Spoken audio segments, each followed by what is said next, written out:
and others have criticized it. PEN American Center and its efforts to ensure that people everywhere have freedom to convey information and ideas are wonderful partners, and it's a delight to be with them. Charlie Hebdo became news and an emblem of the importance of free expression in ways that none of us, and no one at the magazine would have wished. On January the 7th, gunmen killed 12 people at the magazine's offices. Charlie Hebdo does not have an exact counterpart in the United States. It's an interesting question why that is. It is never less than raucous, and it's unsparing in its choice of people and beliefs and icons to mock and to spear. Perhaps the best description of its approach and work came from Georges, one of the cartoonists, who was later murdered. He said, "We laugh at everything. This is what we do. No subject is off limits." Amen. Laughing, of course, has the power to offend. But cartoonists don't kill. I'd argue they do no harm in a democracy. They do great good, provoke thinking. Gėrard Biard, who's here today, reminded us all of the gravity of what happened to his colleague. He wrote in the current issue of Charlie Hebdo, contrary to what has been said and written many times, no one, Charlie, gave his life. Those lives were taken. Our moderator today is my Freedom House colleague, Robert Ruby.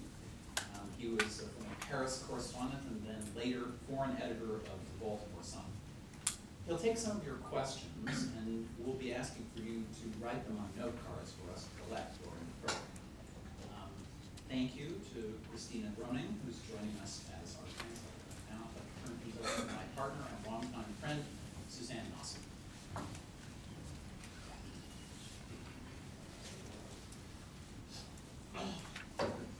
Thanks so much, Mark, and thanks to Freedom House for hosting us for this event. PEN American Center is an organization whose mission it is both to celebrate and to defend freedom of expression worldwide.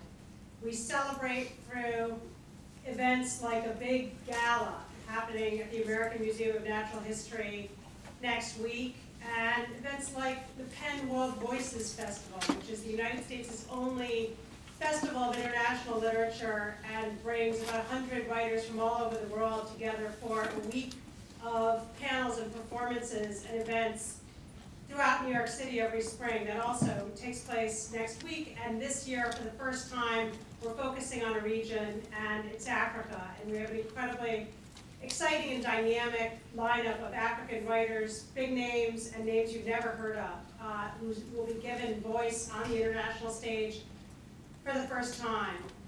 But all of our work in celebration of free expression is in service of our work to defend. And you may have heard that at our gala next week, we will be giving the PEN Toni and James C. Goodale Freedom of Expression Courage Award to Charlie Hebdo. And this has sparked some controversy and some debate within our ranks. And I wanted to just take a minute to talk about why we think this award is not just appropriate, but necessary. We admire Charlie Hebdo because of the role that they have staked out for themselves in rejecting the assassin's veto. They are holding some of the far frontiers of free expression on behalf of us all, places where most of us frankly don't want to go because it can be dangerous, it can be offensive, and there's reputational risk and maybe even personal risk in some of the places where they travel. But the way we look at it, in a sense, they're there on behalf of all of us, and so that we don't have to be. And we think that takes great courage, and that it's important to honor and recognize that courage so that it persists and thrives. The controversy that's erupted over our award demonstrates that the ideals for which they stand are not necessarily obvious, that people who genuinely care about freedom of speech and are committed to that as a value struggle and wrestle with those outer frontiers of speech at how to balance the principle of free speech against other important values. And we're honestly proud at Penn to have catalyzed that debate. We respect opinions from all sides. We don't think there's one easy answer. We know the answer for us, but we have learned enormously from this debate, and we realize that people come to this issue through their own individual prisms, and that it's important to respect that. And it's frankly been one of the most dynamic and interesting debates in our recent history as an organization, and we're hopeful that at the end of this, there'll be not just heat, but also light. Thank you very much.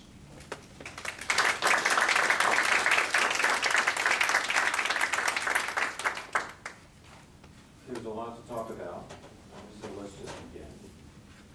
One of your contributors, one of the contributors to the magazine, the Irish novelist Robert Wilson, gave a very good capsule description of the magazine a few days ago.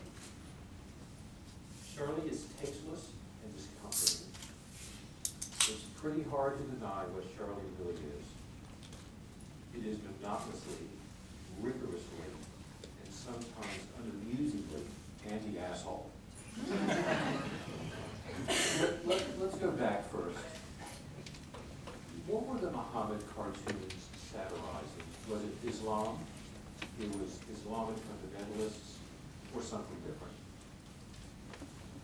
It was, of course, Islam fundamentalists. It was the political part of Islam, which had, I will say, quite nothing to do with religion, with beliefs. It's a political matter. It's not a conviction, an intimate conviction matter. So it's what we are fighting. It's this particular form of fundamentalist and political use of each believer's conviction that we fight. And would there have been consequences, do you think, important consequences if you had chosen not to publish the cartoons? This is something you've both written about a little bit, but talk to us, what would be the cost of not publishing? I think that to be a little strong, that's the beginning of the end, you know. If you're starting to say, I'm not going to publish this cartoon, I'm not going to publish this article, because maybe somewhere, someone in my country, elsewhere, on the internet, is going to feel himself offended, you know, by this cartoon or this article, you have to put your pen and doing another job. You always find someone who is offending by something you do. Always. It's not only a question of an article, of a cartoon, it can be about a speech, about a movie, about a novel. So I think that I like this asshole thing you called just before, because maybe that's where the truth is. You know, we are having a huge debate about freedom of expression, about Charlie Hebdo, but maybe the matrix, the main problem we have is if we consider that people will consider the cartoon and the article in an intelligent way, there is no problem. Because all the problem we have is the problem of misunderstanding, you know? It's because they can't or they don't want to read properly a cartoon or an article. And you can pick up a lot of cartoon or article, and if you're honest, you can be offended. Of course, that's not a problem. It's not a problem to be offended. It's not a problem to debate. It's not a problem to have argues with your family, with your colleagues, with your friends. But between that and the killing. There is more than a line, you know. And sometime in your life, we debating together, and maybe that's the basis of the democracy. And if you're debating, sometimes it's because you have been offending and you want to have some explanation. For what reason did you write this article? For what reason did you draw this cartoon? Okay, that's perfectly normal to discuss about that and to have an argument. But for that, you have to publish the cartoon. If you're afraid of the reaction of the people, what do we do? I mean, And so what do you make of the newspapers and magazines and human rights organizations that did not republish the Muhammad cartoons or your cover after the catastrophe? What do you make of that? I think to answer, I can't answer to this question and answering to the previous question. If you don't publish these cartoons, you have to remind why they are being made, these cartoons. They are a response or a comment to a political and to a physical violence. If you don't publish these cartoons, you send the wrong messages. You send the wrong message to the people who use violence. We use threat to impose their view. And if you tell them, okay, it's you're right to use violence, you're right to kill people because it works. It works. People are afraid. So you can tell them, you can tell people what to do by threatening them, by killing them. So it's more dangerous. During the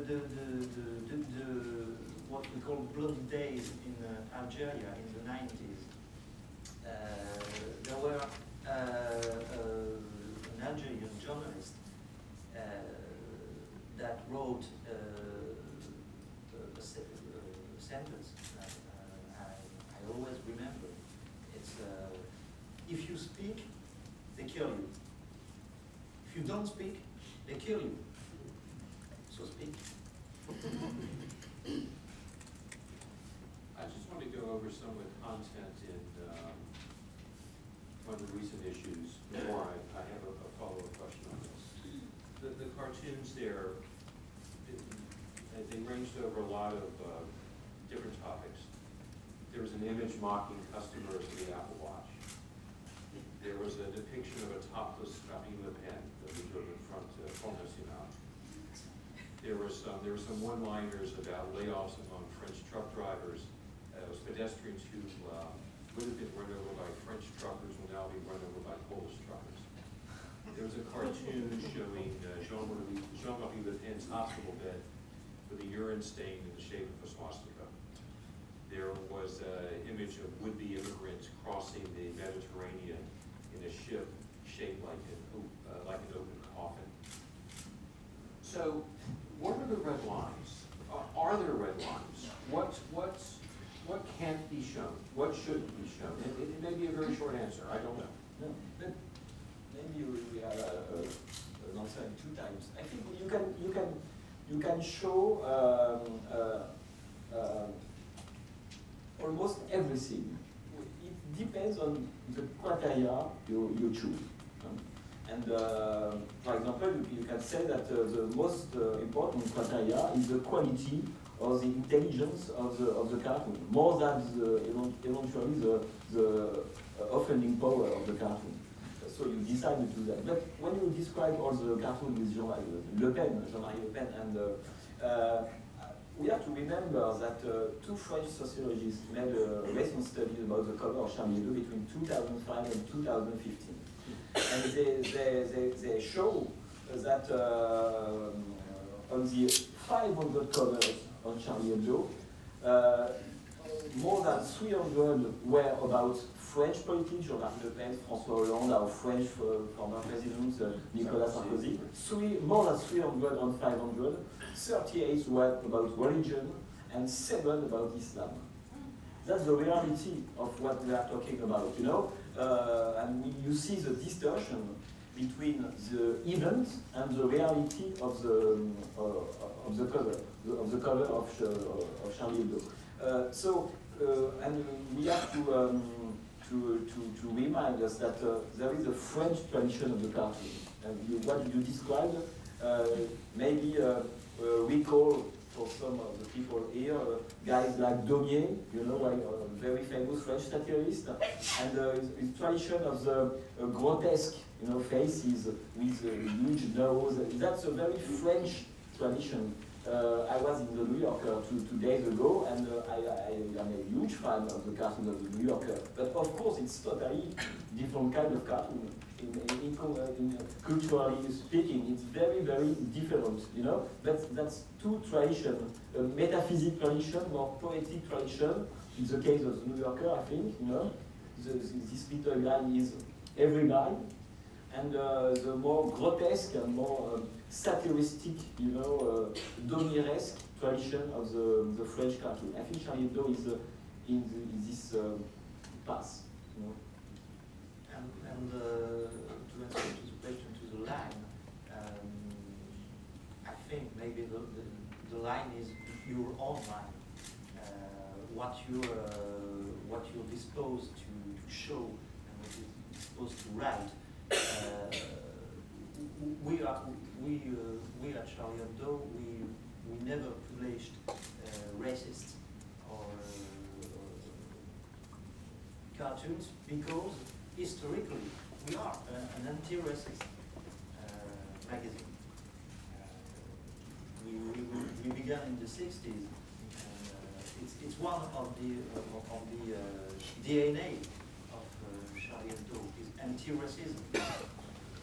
So the line is each cartoonist, each writer, each journalist line. And some of us saw earlier this week that one of your cartoonists, Luce, has said, I'm really not interested in drawing the prophet anymore. In the same way, I really got very bored drawing Sarkozy. What do you make of this? We should take that at face value, or as you know, this is just not worth the trouble. But I think he should answer himself. But I understand his point of view. I understand that he is, first of all, is tied to draw as an artist, to draw always and always the same characters, but also referring to La Rome. Maybe I don't know. Maybe he think that it doesn't work it because he showed the corpses of his friends. I didn't. I wasn't here. So it's a different. But I have a different point of view about that. The first thing I felt when I heard about it was not fear. It was anger. So my only purpose was to go on. But for him, it's different. He entered the room, and he saw. He made a cartoon. We didn't publish. It was his first cartoon he made after the massacre, the killings. So. And he drew what he saw entering, and he saw a bunch of asses, and he drew asses, and it's an image that he couldn't wet out. So I totally understand him. But it's not my point of view. That's all. But he has not to be reduced to the picture of Maori, what we call the survivor issue. You know this cover, this green cover.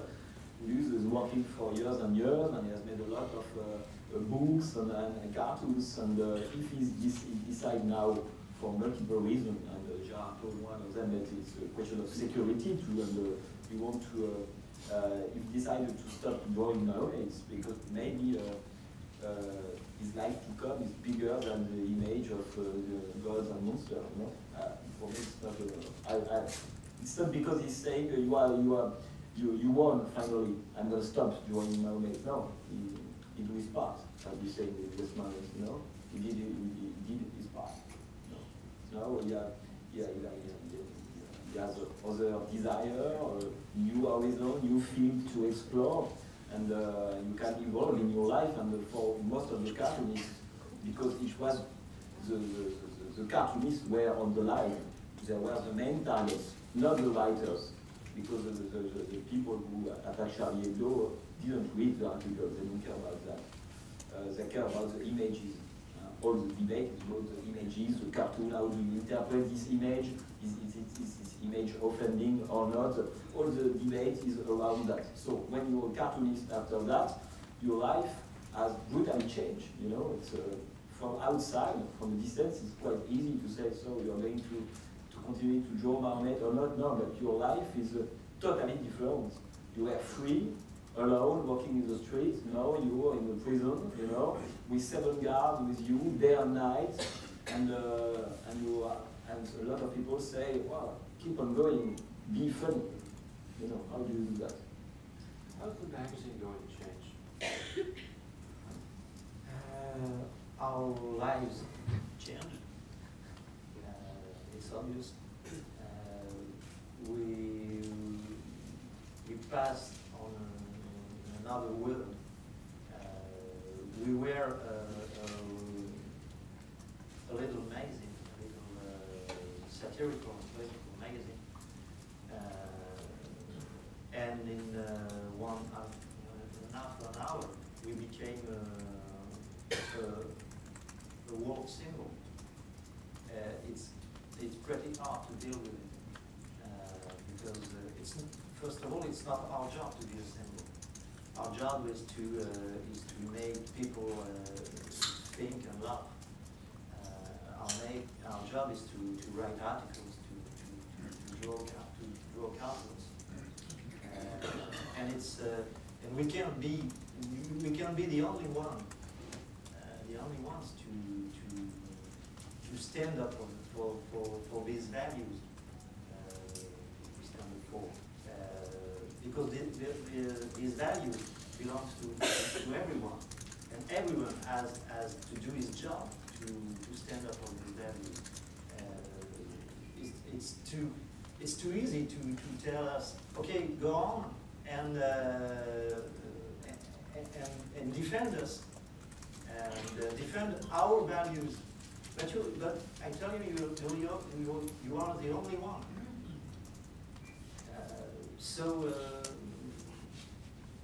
It's. I think we'll have to face strange days in the future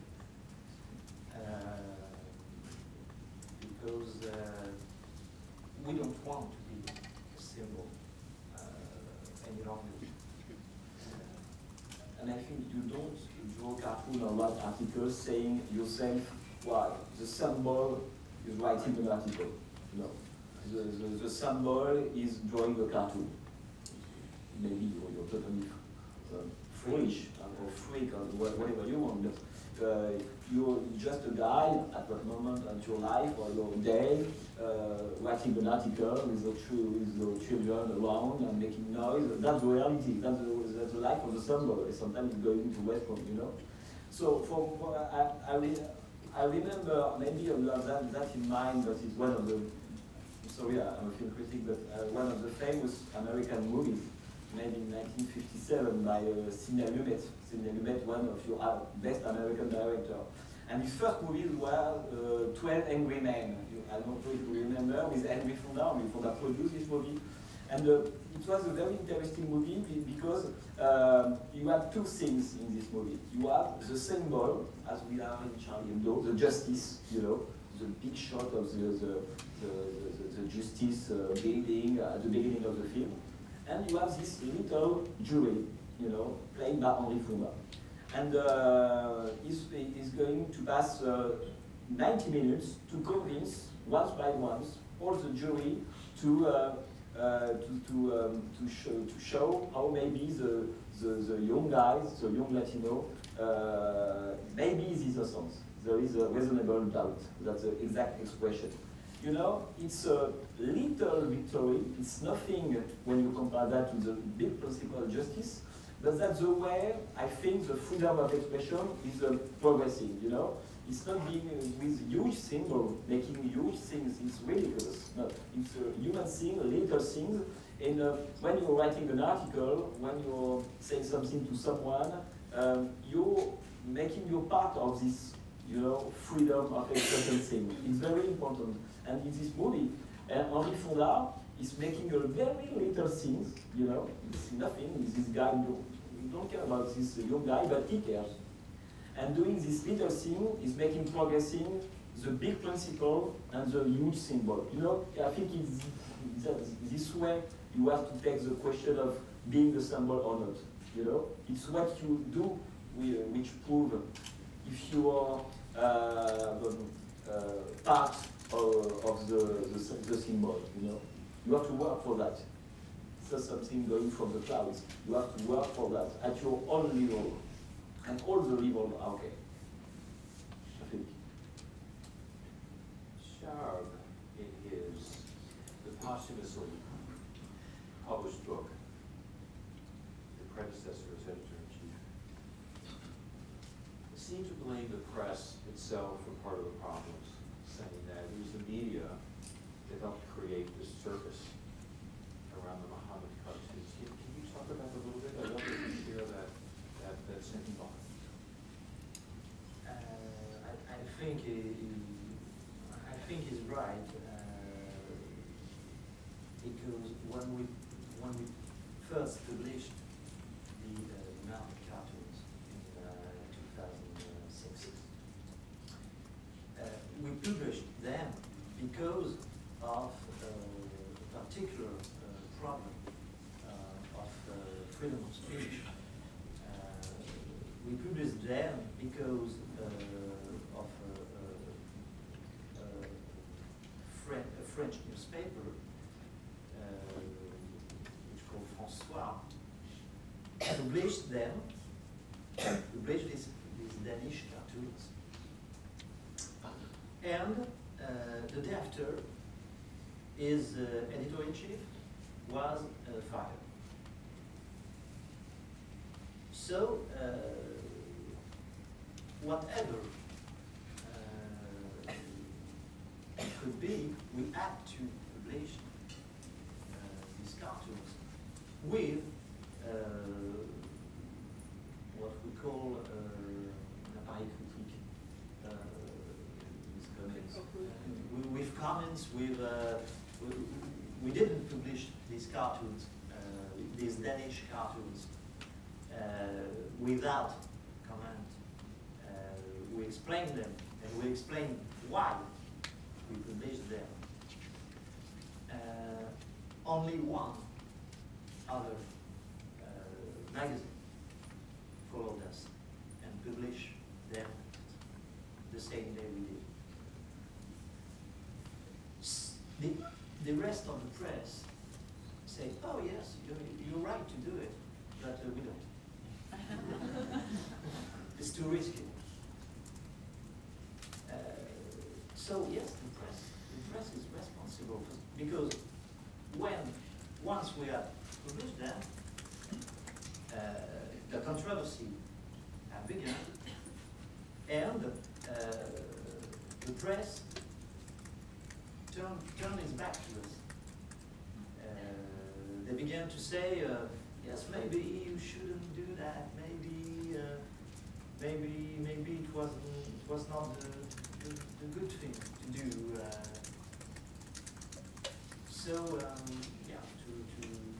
think Charlie is right. The press have his part in what happened. I think the press was have suffered a lack of courage in this matter.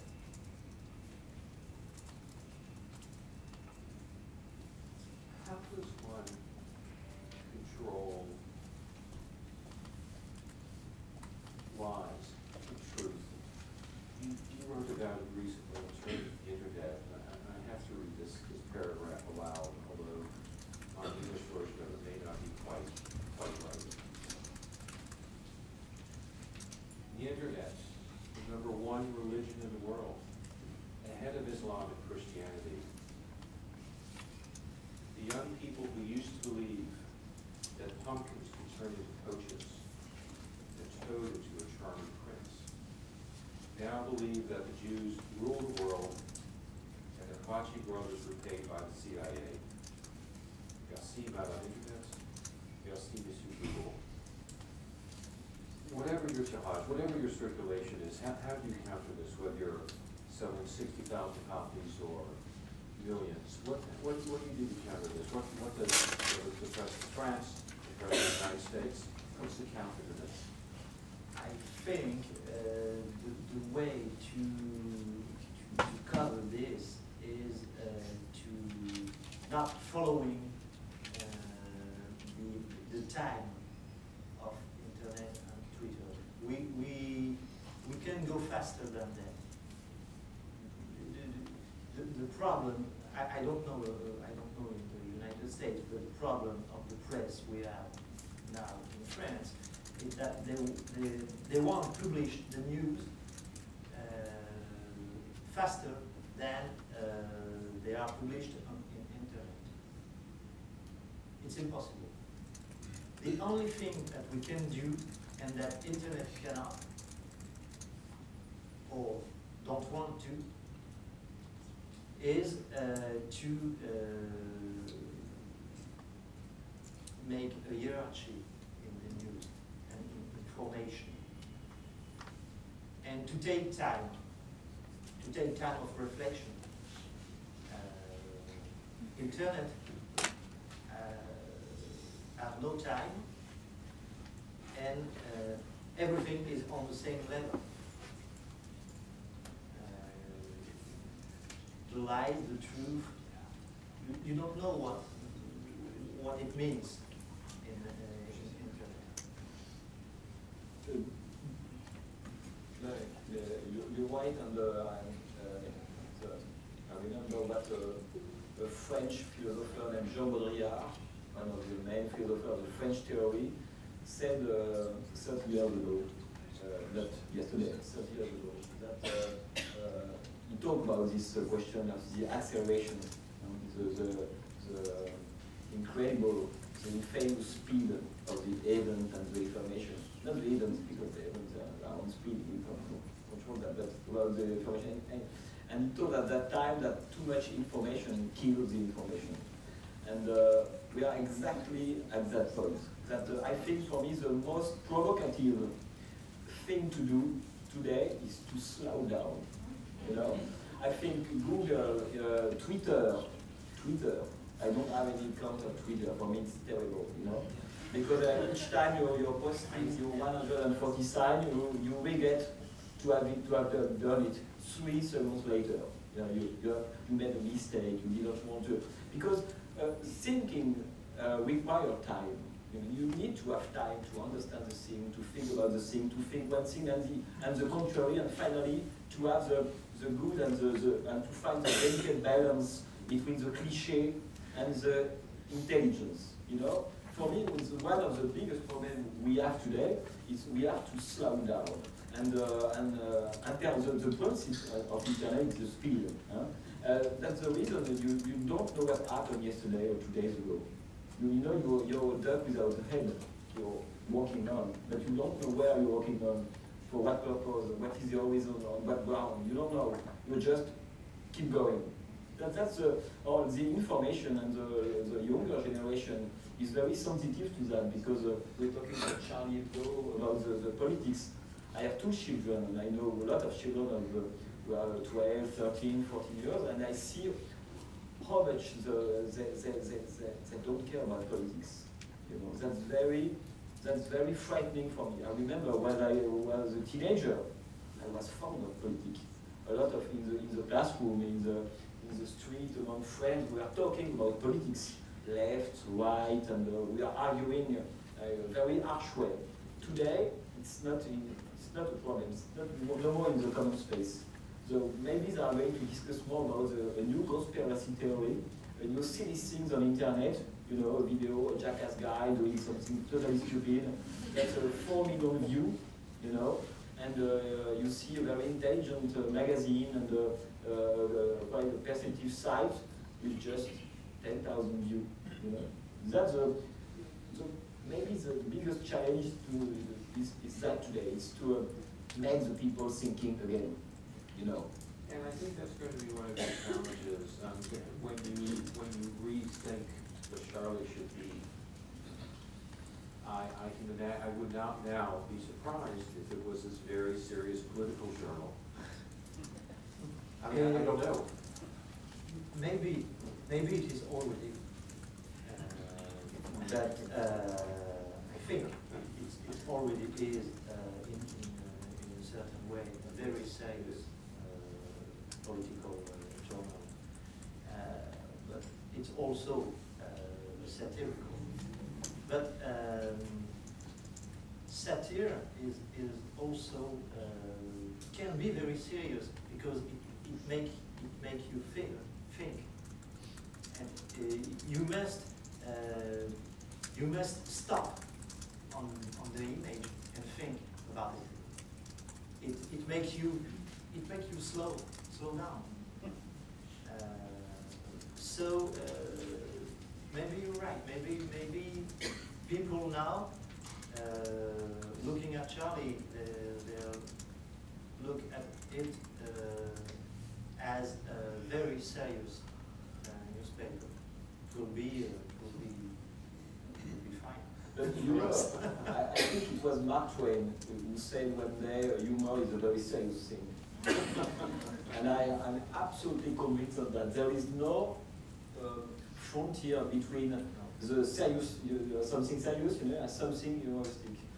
Sometimes a humorous text, a good cartoon, make you think harder, you know, than a very heavy article, you know, with a lot of what? Footnotes. Yeah. And so humor makes you think. That's very important. There is no difference between that's part of my brain is with humor, and the other part is very intelligent. And no, absolutely not.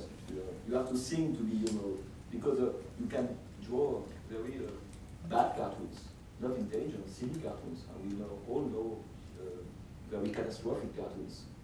It's not a problem to be bad, to be silly, to fail, to make something bad. That's not a reason to kill you. You know, I'm going to kill you because you failed and you made a bad cartoon. It happens all the time. I read some bad article, or I was wrong when I judged this movie or this cultural phenomenon. But I hope nobody wants to kill me because I misjudged the Avengers, for example. One very grim item I want to bring up, and I want to move on to some questions from the audience. Fleming Rhodes, the Dutch editor who had commissioned the comic cartoons for the German Posten in 2005, wrote not long ago that he had had lunch with Bantu, the great cartoonist of the moment. Pontoon was unfortunately predicting that the violence at Charlie Hebdo was not the end, it was a beginning of something truly dreadful. I don't know what you thought of that when you saw that remark, and if you just sort of, where did things go from here? I think it's a beginning if we don't continue. It's a beginning if we continue alone. I go back to what I told before. It will be worse if people, if writers, if artists, most of all artists, if journalists don't understand that the right way is to stand against that violence they want to impose. We must. It's the only way that democracy can survive. Because if you can't only answer to violence by security. You must answer violence also by your behavior, the citizens' behavior. And if it's totally natural to be afraid, but if we don't try to overcome this fear, I think we are in great danger, big trouble. Yes.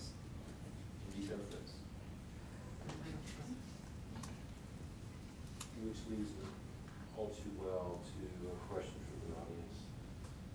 What do you make of the controversy within PEN itself? The fact that a small number of its members think of this is an undeserving publication. So it's good for them. I mean, we are not going on one side that we are for the freedom of expression, and 5 minutes later say they don't have the right to withdraw from the pen. You know? So we are considering perfectly normal to have different option, opinion, and feeling about that. So if they want to withdraw, it's okay with me. I will say in Robert Altman, you know, it's okay with me. But maybe we could point out maybe a little misunderstanding, you know, and we can see that since we arrived a few days ago.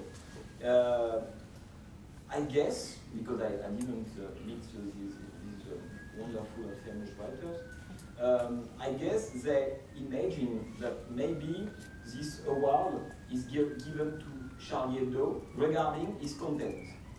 That means that this is an award saying what you do, Charlie Hebdo, wonderful. From the beginning to the magazine to the end, page after pages. We are totally agree with that, 100%. Okay.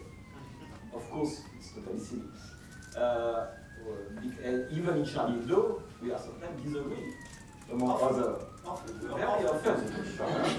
What did you write? Your cartoon is awful. You didn't understand nothing. But I think that it's a confusion between this award giving for the content of Charlie Hebdo, which is not the case, absolutely not the case. It's an award given to the principle of freedom of speech, even if the freedom of speech produce something which offend you, disturb you, upset you, you name it. That's, I think, maybe when they decided to withdraw from the pen, I don't think that they are withdrawing from the good pen, you know? They are withdrawing for, it's a good, it's a good behavior, but it's not the good cause, you know? It's not exactly what is about. You know? I understand the withdrawing, but it's not, Gėrard was not it was not that, you know? It's not the case. It's an award given to the courage, let's say courage, but to the principle of freedom of speech. It's as one of your former presidents said, we don't negotiate, you know, with freedom of speech. There is a freedom of speech, or there is not. It's not freedom of speech, but, you know, and we heard that a lot in France and even in the US. I am totally for your freedom of speech, but please don't talk about that. Okay? If there is a but, there is a problem. So, freedom of speech or not? You have to choose your thing. To finish that, we also have this kind of controversy in France. So there have always been writers or searchers who have this particular behavior to not to. It's a principle for them not to be with the many. You know, well, Je ne suis pas Charlie. yes, I'm not Charlie. Okay? It's fashion. Je ne suis Yeah, pas Charlie. yes, it's fashion. You do what you want to do. And yourself is the more difficult thing, you know. Why is it legal in France to satirize Muhammad, but illegal to deny the Holocaust? Are these different? Which is truly hate speech? There's a difference because Mahomet is an ID, is a symbol, is an icon. We at Charlie Hebdo are against everything. Is icon, even sacred, and iconic because we are against soccer. Soccer. And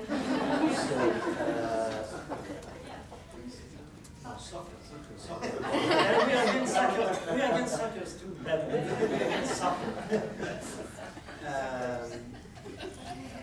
The difference with the Holocaust, it's a fact, and it's a fact about 6 million deaths. It's not quite the same thing.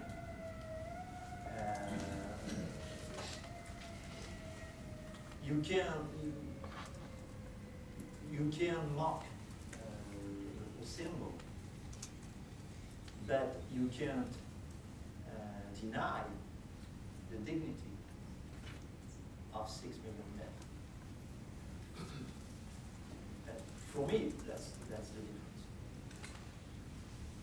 And we have to say that we are a magazine, a periodical, is free to publish a cartoon denying the Holocaust. It's free to do that, but there is a law.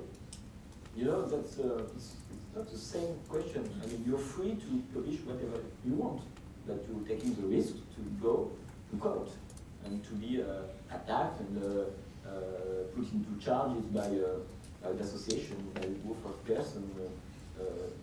You know, the law is here for that. You know, you're free to publish a cartoon about Holocaust or other subject, but you're not free from the law. You know, it's not the same. So last question, and I'm going to add to it a little bit.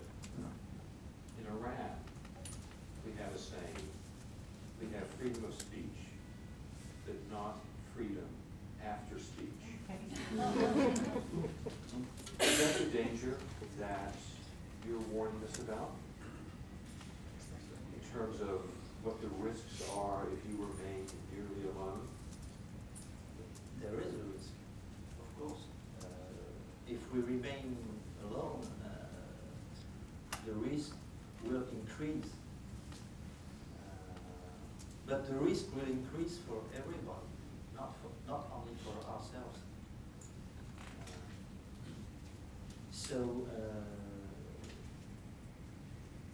the point is the liberty after speech, yes, and one of our the thing we are accused of is to